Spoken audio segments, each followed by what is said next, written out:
श्याम देवाय नमो नमः। कैसे खाटू श्याम जी ने विद्या को दर्शन दिए और इनकी मां के कैंसर को दूर किया। इस वीडियो में हम जानेंगे प्यार और विश्वास हमेशा खाटू श्याम पे रखना, क्योंकि प्यार में हर कोई श्याम नहीं होता और विश्वास में हर कोई खाटू श्याम जी की तरह खरा नहीं उतरता है। श्याम ने कैसे विद्या के विश्वास को एक नई पहचान दी, उसकी कहानी है। विद्या उत्तराखंड की रहने वाली हैं। ये पहली बार 2020 में खाटू आई थी। ये बताती हैं कि उसके बाद से बहुत कृपा बनी है। ये अपने खानदान की पहली श्याम भक्त हैं। ये बताती हैं कि 2019 की बात है, जब इनको पता चला कि इनकी मम्मी को कैंसर हो गया है। यह सुनकर ये काफ़ी परेशान हो जाती हैं, क्योंकि विद्या की खुद की उम्र अभी 40 साल की है और इतनी छोटी उम्र में माँ के कैंसर के बारे में सुनना इन्हें एक धक्का दे देता है। ये काफ़ी परेशान हो जाती हैं। तभी ये डिसाइड करती हैं कि ये खाटू आएंगी, क्योंकि कैंसर का एकमात्र इलाज खाटू श्याम को ये मानती हैं। तो इनके एक मित्र बताते हैं कि अगर तुम खाटू जाओ तो निशान लेके जाना, रिंगस से निशान लेकर लेकर तुम खाटू जाना। ये ऐसा ही करती हैं। 2020 में पहली बार खाटू आती हैं। खाटू में आकर श्याम के दर्शन करती हैं और अपनी माँ के लिए अर्जी भी लगाती हैं। यहाँ से वापस आते समय यहाँ एक मूर्ति ले लेती हैं। यह खाटू श्याम जी की ही तस्वीर थी। इसे लेकर घर आती हैं, मंदिर में रखती हैं और जब भी खाटू श्याम जी के चरणामृत को अपनी माँ को देती तो उन्हें काफ़ी सुधार महसूस होता। इस प्रकार इनकी माँ खाटू श्याम जी के चरणामृत को लेती थी। धीरे धीरे इनकी माँ के स्वास्थ्य में बहुत ज़्यादा सुधार आया। पहले जो सिर से सारे बाल झड़ चुके थे, अब वापस आने लगते हैं और तबीयत में भी बहुत ज़्यादा सुधार होने लगता है। फिर ये तीसरी बार खाटू विद्याविष्ट फिर से खाटू आती हैं। यहाँ खाटू श्याम में रखे एक बर्तन में प्रसाद भी चढ़ाती हैं। तभी पंडित जी कहते हैं कि जो बर्तन में प्रसाद रखा है, जिसके लिए ले जाना है उसके लिए लेती जाओ। तो विद्या हैरान हो जाती हैं कि पंडित जी को कैसे पता है कि मुझे प्रसाद लेना है। पर ये वहाँ से प्रसाद लेकर बाहर आती हैं।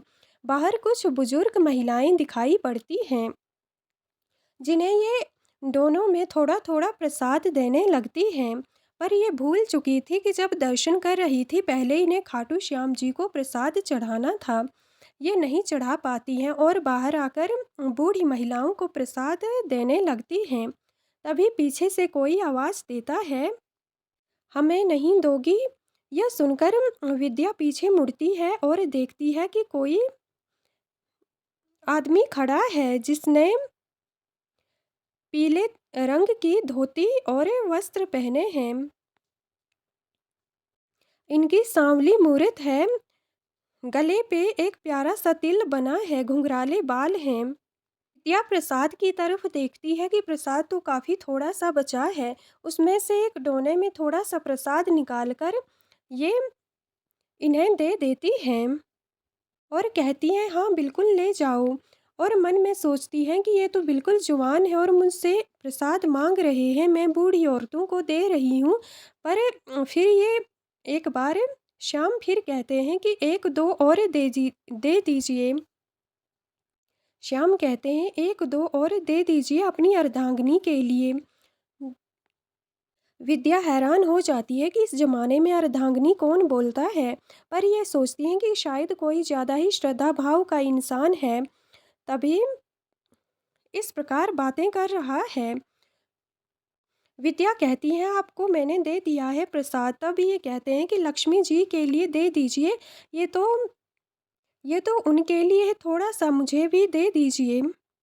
जब श्याम कहते हैं कि लक्ष्मी जी के लिए दे दीजिए, तो ये तब भी नहीं समझ पाती हैं कि ये स्वयं श्याम जी आए हुए हैं। तो विद्या कहती हैं कि मैंने सोचा कि 2 डोने क्यों खराब करने, और मैंने कहा कि एक ही डोने में ले लीजिए आप। तब श्याम कहते हैं, हाँ हम तो एक ही हैं, एक ही में दे दीजिए थोड़ा-सा और प्रसाद। और विद्या थोड़ा-सा प्रसाद उसी डोने में दे देती हैं। फिर पीछे मुड़ती हैं प्रसाद लेने और वापस मुड़कर कहती हैं कि और तो नहीं चाहिए। इतने में वह गायब हो चुके थे। ये 1-2 पल का ही समय था। विद्या कहती हैं, इतने छोटे से समय में वे आँखों के सामने से ओझल हो गए, दूर-दूर तक कुछ दिखाई नहीं दे रहा था।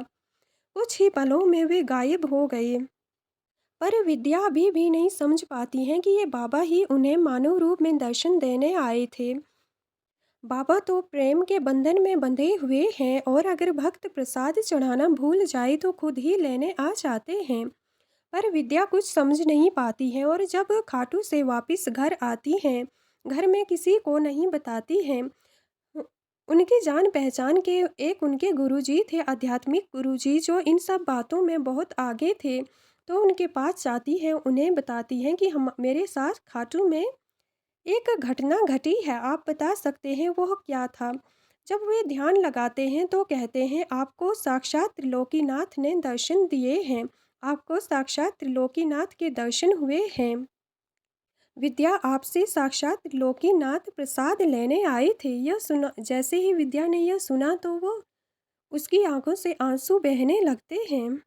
विद्या कहती है, उसके बाद मैं जैसे ही घर आती हूँ तो लगातार 2 घंटे तक अकेले में भजन गाती हूँ और भाव विभोर होती रहती हूँ। वही छवि मेरी आंखों के सामने आती रहती है और मन में समा जाती है कि कोई पीली पीला धानी रंग का कुर्ता पहने हुए था, जिस जिसकी सांवली मूरत थी और गले पे प्यारा सा तिल था, घुंघराले बाल थे। वो मूर्ति मेरे सामने चेहरा हमेशा बार बार आता रहता है।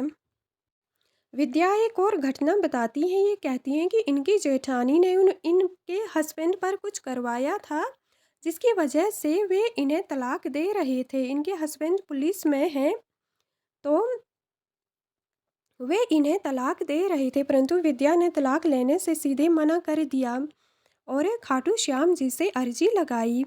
यहाँ आई, श्याम से अपनी सारी बात कह डाली।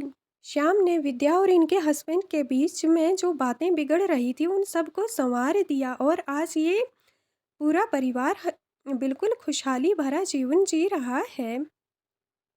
विद्या कहती हैं कि इनकी मम्मी का कैंसर भी ठीक हो चुका है। आज पूरा परिवार बहुत खुशहाल है। ये थी विद्या के अटूट विश्वास की कहानी, जिसमें श्याम ने हमेशा इनका साथ दिया। जय श्री खाटू श्याम जी।